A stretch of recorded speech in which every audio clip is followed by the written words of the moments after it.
Hi all, welcome back to another round of physics. And today we're going to discuss a particular type of circuit element called an inductor. Inductor.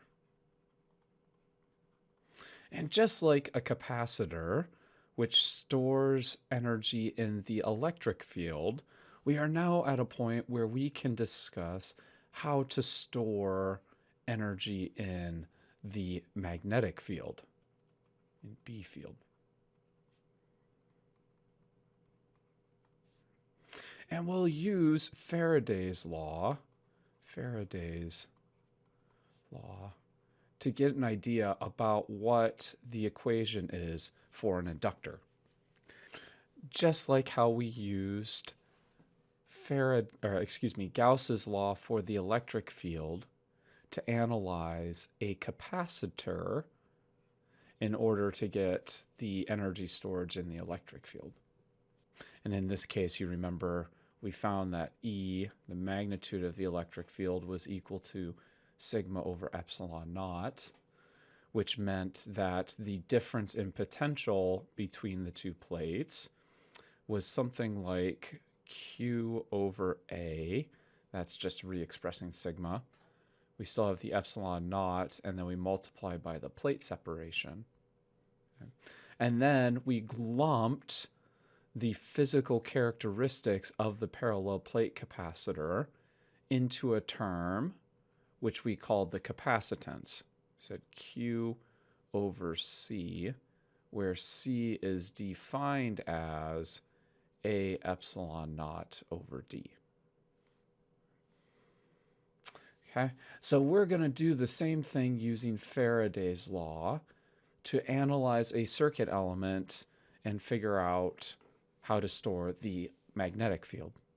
And the circuit element that we need to consider is a coil of wire, what I would refer to as a solenoid. So you have a solenoid, a repeating coil of wire through which current is going to run. And you can imagine, you make this long or as short as you want, I guess. Let's make it long enough. We need to make it long enough so that the magnetic field inside is fairly constant. And I want you to consider two loops. Well, actually, let's analyze it first from a qualitative standpoint, and then we'll go through and get the quantitative. So imagine for a second you have a solenoid, and I'm going to identify two loops. I'm going to identify a loop at the bottom of the solenoid, and I'll identify a loop at the top. Okay. Now, you know that those are slightly not connected. You know that one loop goes to the next loop, goes to the next loop. We're going to model it as if it were two separate loops for a moment. Now, here's the question. Let's go ahead and draw in some axes real fast. And just to keep our mind flexible, I'll call this one the X, I'll call that Y, and I'll call this Z. Now let's say for a moment that I start running current in the solenoid. I start putting current in this way. Okay. First question I have for you. Due to this circulating current, so let's model this as a complete wire for a second. Due to this current in this top loop, okay, what's the magnetic field direction at the location of the bottom loop? And I'll put an X there. Go ahead. Take a minute, see if you can come up with the answer.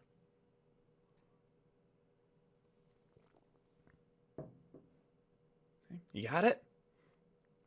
You're not supposed to get it that fast. I mean, like, don't, pause the video, right? Okay, so let's get an idea. We can use our right-hand rule shortcut, if we want, to figure out what the direction would be. We know that, okay, right-hand rule shortcut would be grab the wire with your thumb pointing in the direction of current.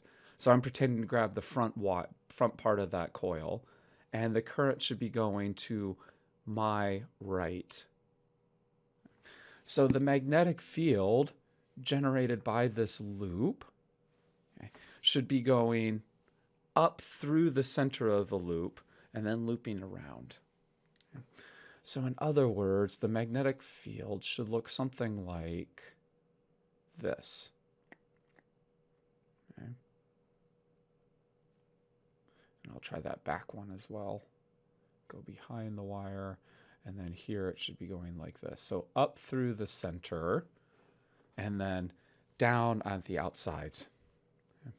So way down here, the magnetic field will be, and we don't have to get this perfect, but we just need a general idea. Down here, right below the central axis of the top loop, the magnetic field should be pointing up. And I'll call that B external for a moment. So as I start running current in the top coil, I now have an external magnetic field pointing up through the bottom coil. Now we're going to leave this qualitative. I'm not asking you to actually get me numbers yet. Okay. But let's compare this. Compare now the situation to before the current started running to after. What can you tell me about the change in magnetic flux in the bottom coil? It's increased. The change in flux has gone up, right? The area stayed the same. The angle hasn't shifted, but the magnetic field strength has increased. So the flux through that bottom coil must have gone up. So you probably know what the next question is that since the flux has gone up, okay, what direction will an induced current run in the bottom loop?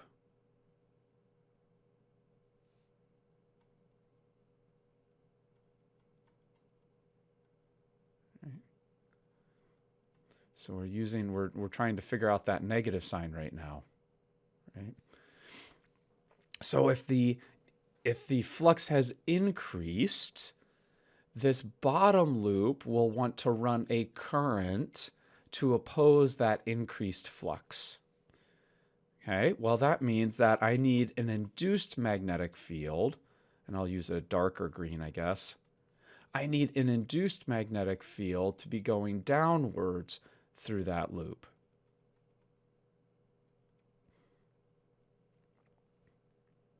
And if I want that field to be going downwards, I can then use my right-hand rule shortcut.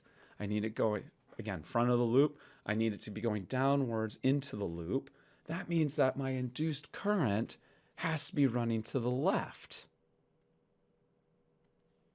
It has to be running this way.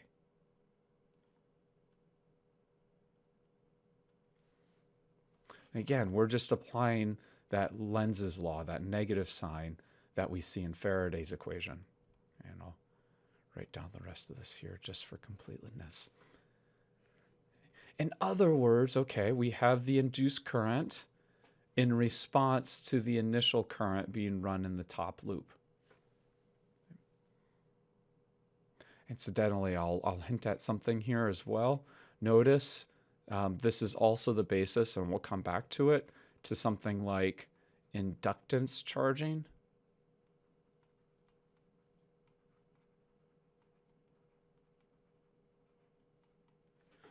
Right? You run current in one loop, and current starts running in a separate second loop that's not even touching.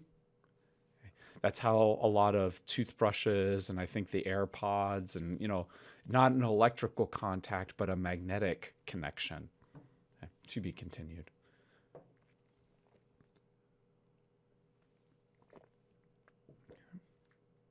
Now, the cool thing, we notice that the induced current runs in a direction opposite of the initial current.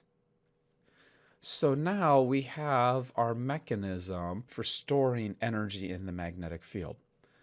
Let us now return back not to the single loop case, but the solenoid case. So I'll go ahead, let's write down Faraday's law again. Just to remind ourselves. Okay. So I'll try to draw this solenoid a little bit more precisely than I usually do. And try not to erase it.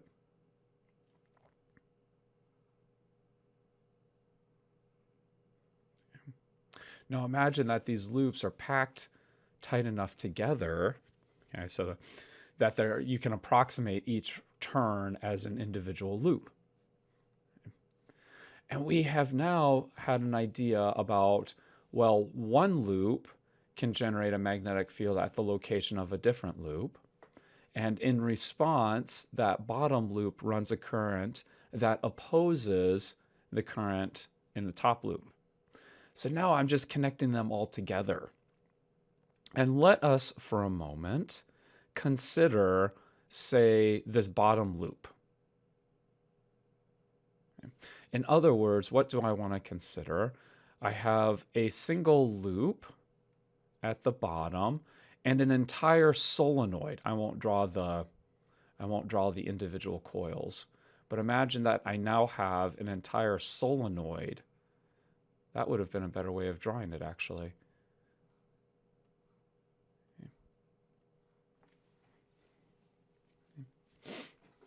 Now here's the question. And due to this entire solenoid, first of all, we should ask ourselves, what's the magnetic field due to a solenoid?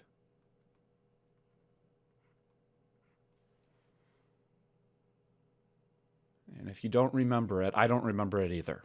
Okay? Usually I have to, in my head, think about how to rederive it. And this is one that you'll probably want to have locked in your memory banks at some point. Just like the parallel plate capacitor, the electric field between plates of a parallel plate capacitor, this is the other one that's nice to remember how to derive and have that locked into your memory banks. Okay. So this one is given by, and we could apply Ampere's law to get it. I won't review that. There's another video for that. This one's given by mu naught N I, the current running through the solenoid, divided by the length of the solenoid. Okay. So I'm going to leave it in terms of N and L rather than the turn density. Okay? So we have the magnetic field strength of the solenoid. And again, I'm going to ignore the fringe field. I'm ignoring that idea.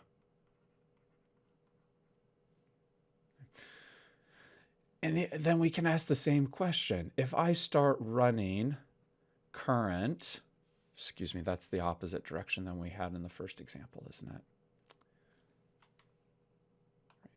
So now we have the same idea. If I start running current in this solenoid, and I'll run it to the right on that front face, this bottom loop will see an increase in the magnetic field and run a current in the opposite direction due to that field. Let's go ahead now and find quantitatively what that value is. Okay. So we apply Faraday's law, and we've already determined via Faraday's law that the current should be in the opposite direction, okay, opposing the current in the solenoid. So we'll write, we have Faraday's law. We'll say that the area of this loop is A, and so the flux through the bottom loop is given by A mu naught Ni over L. Right. The area of the loop times the strength of the magnetic field passing through the loop. And because it's a solenoid, remember, one of the nice features of a solenoid, just like a parallel plate capacitor, is that the magnetic field through the solenoid is constant. Right? I mean, you can see that from writing down the equation, but I just highlight that it's constant. So if it were non-constant, then we would have to go back to the formal definition of flux.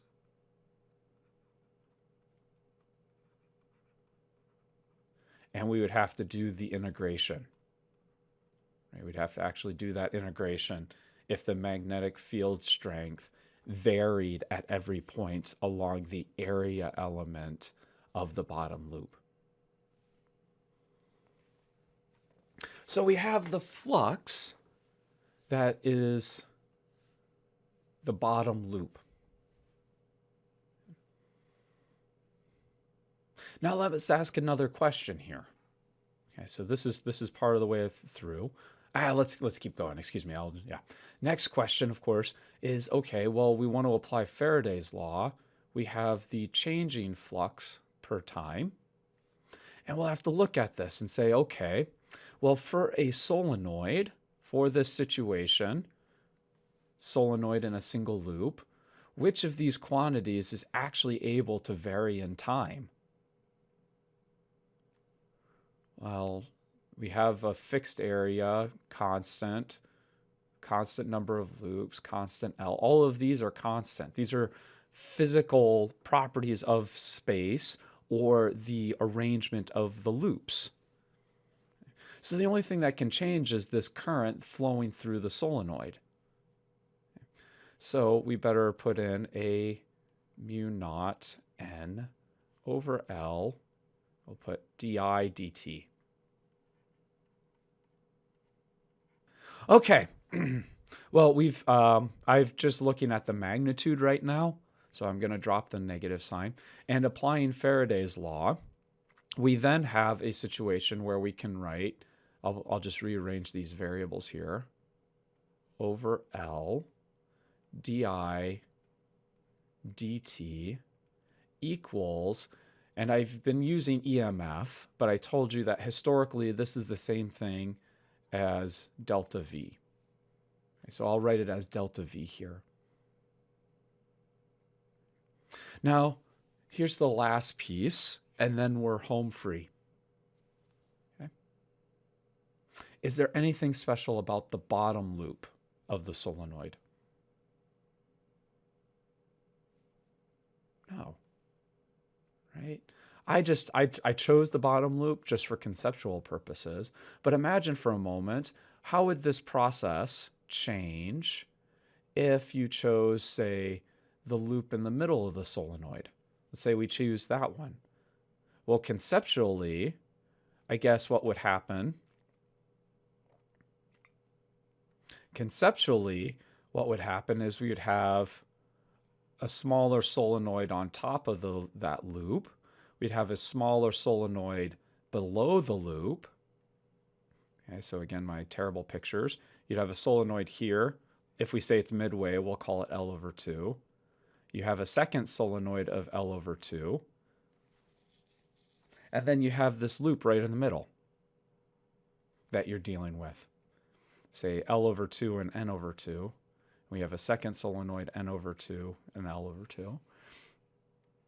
Okay. But the question is would my approach actually change? No, it wouldn't, right? We would still get the same magnetic field strength going through the solenoids. Okay. Or excuse me, yeah, we get the same magnetic field strength, okay, and the same magnetic field flux going through this center one, this one right here. And in fact, we could do that you could do the top loop or the midway point, or, like you could do this process, the flux through each of the loops in the solenoid. Okay. So it doesn't matter where that loop is located. So in the next question, what happens if I want the total magnetic flux through not a single loop in the solenoid, but every single loop in the solenoid due to the other loops?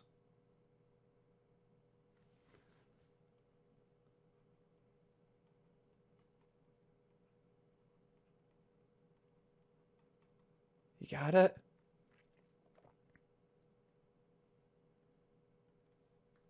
Good. If this represents the potential drop across one loop in the solenoid, then this must represent the potential drop. Okay, so I'll call this one loop. I'll label this loop. Then this expression must represent the potential drop across the solenoid. One change. Right?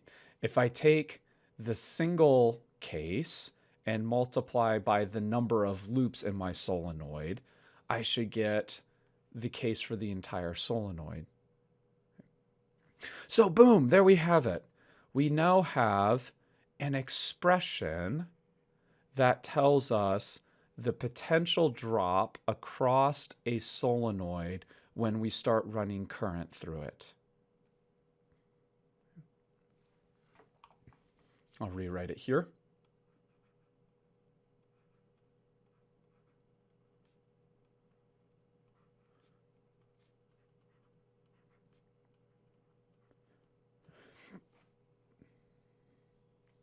Oh, you should yell at me. Excuse me, I forgot the most important part. di dt. A couple things to note. Number one, notice that out in front, this term of this grouping of constants depends only on the physical characteristics of your solenoid. Where have I heard that before? Yeah, remember the capacitance only involves the physical dimensions of your parallel plates. So right here, this portion that I've bracketed off, that is sometimes referred to as the inductance. Okay. So we'll define that. The inductance is this mu naught a n squared over L. I should say, excuse me, I'll put equals. Right. This is the expression for a parallel plate.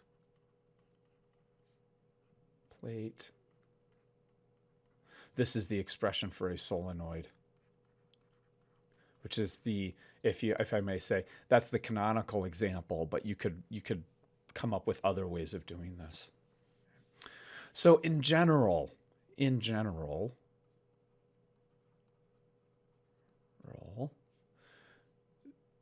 inductor, the potential drop across an inductor is given by this expression, delta VL, call it capital L, excuse me. Similar to, this is the capacitance for a parallel plate capacitor, but in general, the potential drop across a capacitor is given by Q over C, is give the potential drop across a capacitor.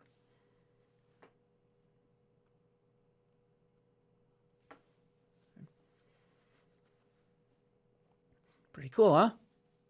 And of course, for completeness, we have the potential drop across the resistor.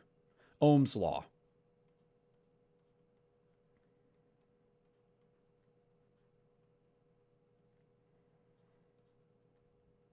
I don't know why the capacitor and the inductor equations don't get their own name. Not quite sure why that is. Life goes on. And oh yes, we might as well, the resistance also depends on the physical characteristics. Remember, you have resistance is equal to the resistivity times the length divided by the cross-sectional area. So again, resistance, capacitance, and inductance generally deal with the physical dimensions of the object you're using.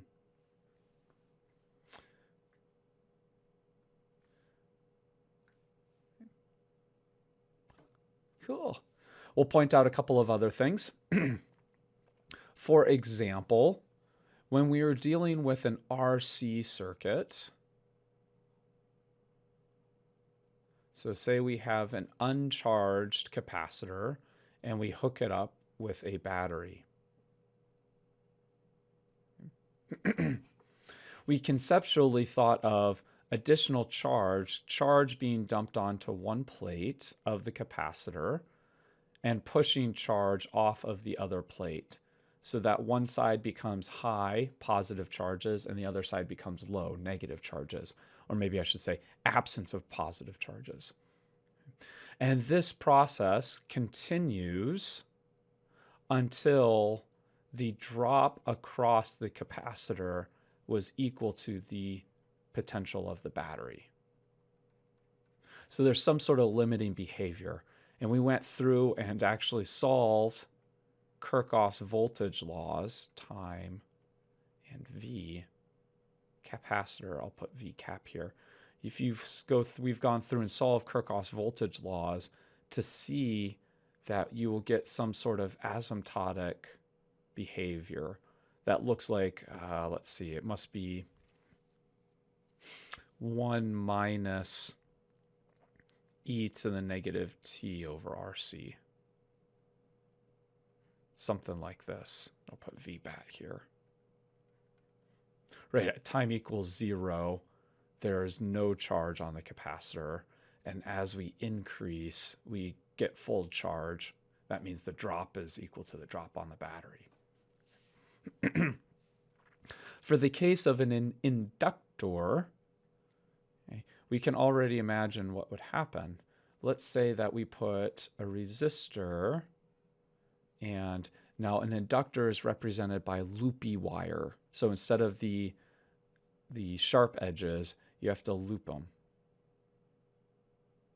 Almost like the symbol for a light bulb, I guess, but multiple. Okay. So remind me, if I start getting sloppy too, remind me, but sharp edges, sawtooth, that is a resistor, and loopy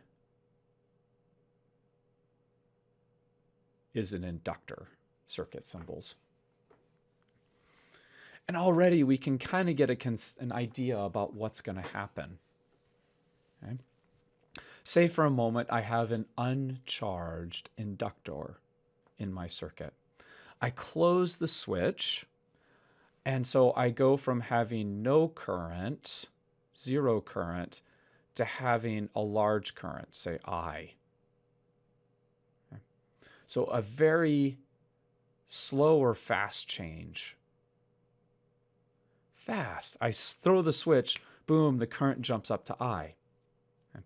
Now, because I have a large change, what can you tell me about the potential drop across the inductor if I have a very rapid change in the current?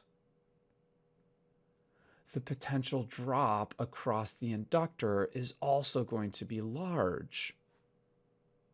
If I throw the switch and the current suddenly jumps, the potential drop across the inductor is going to be large. And so the total current through the circuit is going to be low. Okay. What happens? Well, I throw some current I, start running, and because of the loops of wire, those loops suddenly see a huge flux of the magnetic field. And so it will produce an induced current in the circuit. And at that brief instant when the switch is closed, the induced current is going to be equal to the original current you're trying to drive through the circuit. In other words, it's almost as if there were no current running at all, just for that brief second. Okay. Now, as, excuse me, say in the first time step, I go from 0 to a current I. Okay. But in the next time step, say 1t, now I'm going from I to I. So as the next time step, I'm not changing as dramatically.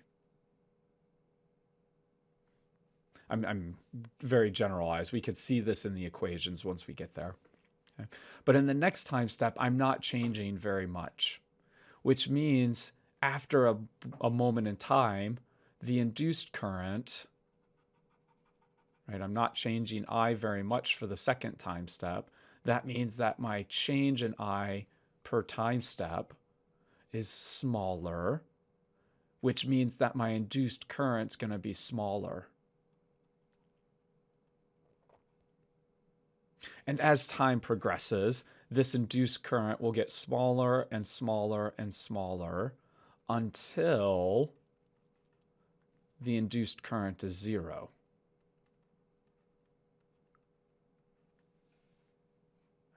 What do I want to say about this? At short time intervals, close to 0, the inductor acts like a break in the circuit. It doesn't want to allow any current to flow. But as time progresses, that inductor resembles more and more like a perfect wire, until after everything is settled down, this inductor plays no role whatsoever. If the current is constant, it doesn't change in time, and so the potential drop across the inductor is 0. So at long time intervals, the inductor looks like a perfect wire. Notice that's exactly opposite of what an uncharged capacitor does.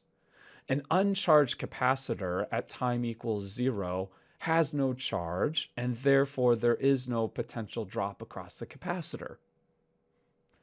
But at long time intervals, when more charge has accumulated on the plate of the capacitor, it looks more and more like a break, or I should say the potential drop across the capacitor increases to the point where the potential drop equals the drop across the battery. And the capacitor starts looking like a break in the wire. Current stops flowing altogether. Cool, right? You have a circuit element that acts like a perfect wire at the beginning and a break at the end. That would be a capacitor. You have a second circuit element that looks like a break at the beginning, doesn't let any current flow, and after long periods of time looks like a pure wire, perfect wire, excuse me. Nifty, right? Okay, I'm going to stop here for right now just to have a shorter video for the inductor introduction.